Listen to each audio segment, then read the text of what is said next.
శ్రీమాత్రే నమః. ఈ వారం రాశిఫలాలు. మకర రాశి. కొత్త వ్యాపారాలకు అనువైన సమయం. గ్రహాల అనుకూలత ఉంది. సందర్భోచితంగా నిర్ణయాలు తీసుకోండి.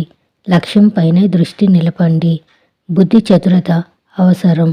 ఆర్థికంగా మిశ్రమ కాలం నడుస్తోంది. వ్యయాలు పెరిగిపోకుండా చూసుకోండి. స్థిర చిత్తంతో బాధ్యతల్ని నిర్వర్తించండి.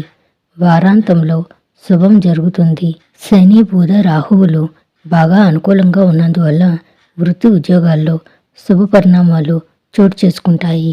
పదోన్నతి లభించే సూచనలున్నాయి. ఆశించిన స్థాయిలో జీతభత్యాలు పెరుగుతాయి. ఆదాయం కొద్దిగా వృద్ధి చెందుతుంది, కానీ ఖర్చులు బాగా పెరుగుతాయి. కుటుంబంతో కలిసి తీర్థయాత్రలు లేదా విహారయాత్రలకు ప్లాన్ చేస్తారు. ఎక్కువగా దైవ కార్యాల్లో పాల్గొంటారు. సమాజంలో గౌరవ మర్యాదలు పెరుగుతాయి. తల్లిదండ్రుల్లో ఒకరి ఆరోగ్యం కొద్దిగా ఆందోళన కలిగిస్తుంది. కుటుంబ పెద్దల జోక్యంతో తోబుట్టువులతో ఆస్తి వివాదం పరిష్కారం అవుతుంది. ఆహార విహారాల్లో జాగ్రత్తలు పాటించడం మంచిది. ఆర్థిక విషయాలకు సమయం బాగా అనుకూలంగా ఉంది. ఉద్యోగులు నిరుద్యోగులకు విదేశీ అవకాశాలు లభిస్తాయి. ప్రయాణాలు లాభిస్తాయి. రాహు గ్రహ శ్లోకాన్ని పఠించండి. శుభం భూయాత్.